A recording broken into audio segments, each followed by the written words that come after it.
All right, welcome back. That was a break from the dream team of the Super Eagles, currently Super Eagles of Nigeria, when they rocked the world and we are ranked number 5 in the world, the best team in Africa, the glory days of Nigerian football. All right, so let's continue on the show as we take you over now to a man all the way from Ogun State, Mr. Ita Ogusoku. He joins us right on the show. Good morning, Mr. Ita. Good to have you join us on Signature Sport. Good morning. Can you hear me? I'm very happy to be here. Fantastic. Good We can morning. hear I'm very you happy to be loud here. and clear. All right, so let's delve into the discourse quickly this morning, Mr. Ata.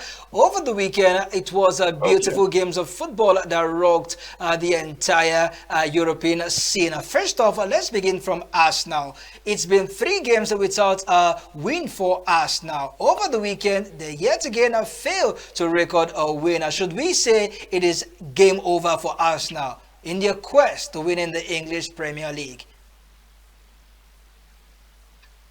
No. I don't think it's game over, but I think it's actually a very risky approach from them to lose games like this. But personally, Man City lost, so I think there's still time for them to play catch up. I'm serious for them to. Arsenal are falling to Alexander Isak's Longo of Newcastle. Do you think that Mikel Arteta is getting his tactics wrong, or you think he's feeling indifferent in terms of his lineup, no thanks to injury, or you think that he has overstayed his welcome? No, I think there are two things responsible for this. Yes, I think number one, his tactics has been very questionable. There's lack of creativity in the team. So because of the two defensive midfielders he plays, and also I think Odegaard is a very big miss to Arsenal, a massive miss.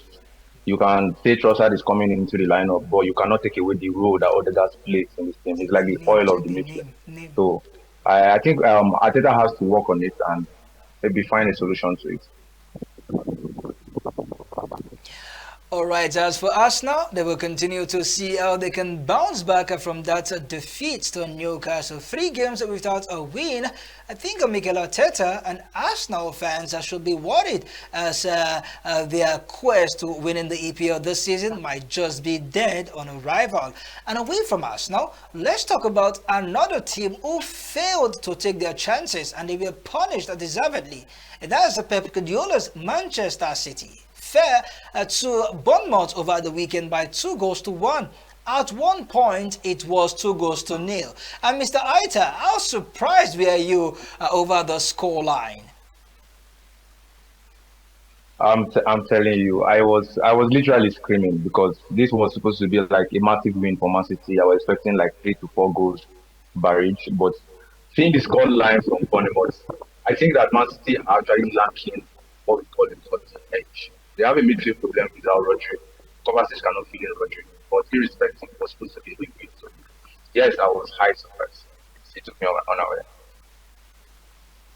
All right, let's look at Manchester City for a moment. Before that game, Pep Guardiola came out crying. Yes, he was literally crying in the ironical way that his team has been ravaged with injury. Remember, no Rodri, no Kevin De Bruyne, the likes of Rico Lewis, I beg your pardon, is not in that team. You look at the team set up entirely, it has been rigged by injury, and he thinks that injury is the reason why Manchester City's form is looking shaky at the moment. Should we say that he has a point, or he should just accept defeat as a bad loser?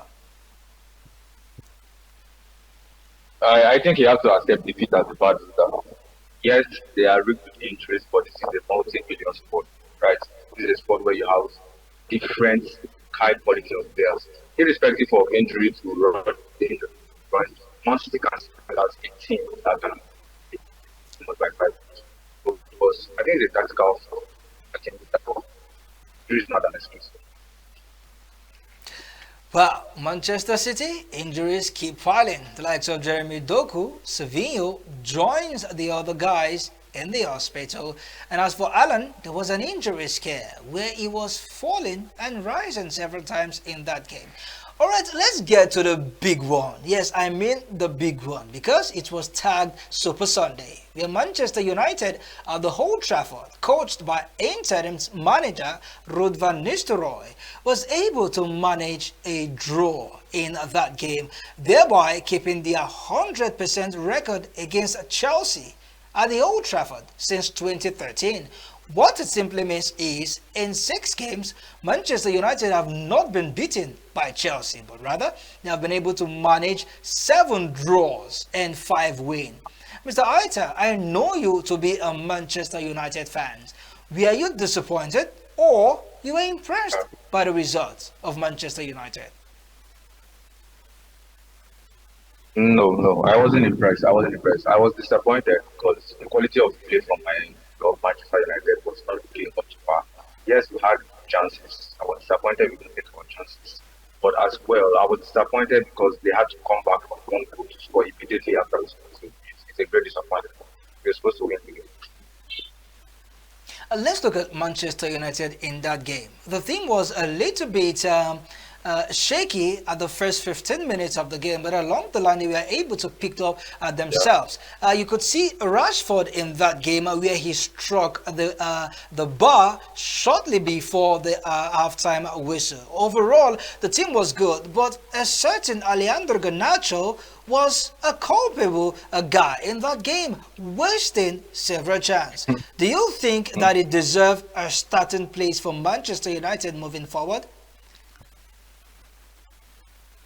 I'm actually a very big Garnacho fan. I've supported him since he was brought into the team when he was given chances by Ten Hag. But I think he needs a little more competition. For some past games, Rashford has been playing well, but Rashford has been getting the axe while Garnacho continues for 90. I think that has stopped. Garnacho is a great player, but he does need a little bit of discipline in the line because the chances he wasted were not forgivable. Yes, you know. So I think Garnacho has to be asked for a while. He has to discipline, get on the bench. Rashford has to start.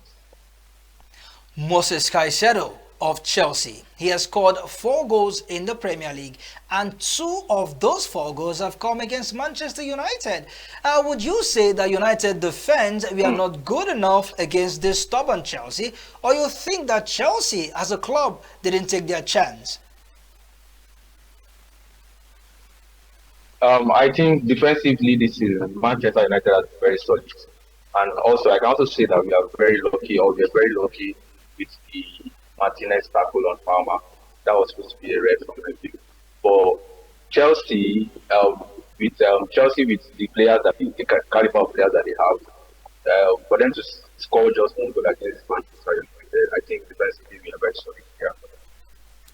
12 points from 10 games in Manchester United. If you are the coach, the incoming coach of Manchester United, Coach Ruben Amorim, what would be the first 2 things you would love to change about Man United moving forward? Moving forward, I think it's a case of mentality. So the first thing I have to do as an incoming coach is to try to change the mentality of the players, because this group of players are not really very bad players. So we have to make sure that I instill a winning mentality first into them. And the second thing I have to do, if I'm Amorim, is that I am going to stick to my plan. I think that's what Ten Hag didn't get at the beginning of his career in Manchester United. He has to switch plan. Amorim has to stick to his plan, whether it's working initially or not. So if you are going with a formation, you are going with a tactics, if you are going with a type of discipline, you have to stick to it. Because this group of players have sacked so many managers. So you can either be next or you will be the winner. So as Amorim, first I change the mentality of the team, and secondly I stick to my plan. Whatever plan I'm coming with, I go with it. Irrespective of who is happy or who is not. That's what I do. All right, as for Liverpool, it seems Ancelotti have slot in seamlessly for Liverpool and is getting the result. Currently, Liverpool are the table toppers in the English Premier League, and for Tottenham, it was a beautiful display from a certain Dominic Solanke as he got a brace for Tottenham as they bounced from a goal down to defeat Unai Emery's Aston Villa by 4 goals to 1. Quickly, Mr. Aita, Liverpool, Tottenham. How excited are you concerning this coach's team that seems to be playing good football at the moment? Starting from Tottenham, I think I'm a big fan of Andrew because he plays proactive, beautiful counter-attacking football. Not really counter-attacking, but he's an ultra-attacking proactive, and that's what Tottenham has shown so far. So, but beating Aston Villa by 4 goals to 1 was a total surprise to me. Aston Villa is not a complicated team. I know it's not a top 40, right?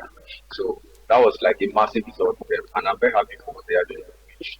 And I'm a fan of people football, so I support what Andy is doing. Though they have a problem with the defensive side of the game, they're not really compacted enough to the team. Now, going to Liverpool, I didn't see slots. I didn't see what slot was doing at the start. I'm not going to say this. I thought he was going to struggle because he was taking over a very big shoes. But so far, he has been very solid. And this is what I want Amorim to do. So, Slot came in with a game plan. He came in with an idea and he stick to it. He has stayed with it. He has been very, very strong what he's coming with. So, I'm very happy with what Liverpool are doing as a football fan, but as a Manchester United fan, I'm not really happy. I really want them to score. And so far, I think they have been struggling so far coming back. So I hope they are able to sustain it because we are going into the Wild December season and they are going to be tested. All right, thank you so much, Mr. Aita Ogusoku. Oyesoku. Apologies for that one. It was a pleasure talking sport with you on the show. Let's do this again at some other time. And this time, let's talk Europa football, shall we? Always. It's a privilege to be here. All right, and that was Mr. Aitala Oyesoku, all the way from Ogun State, giving us his 2 cents over the games that went down in the English Premier.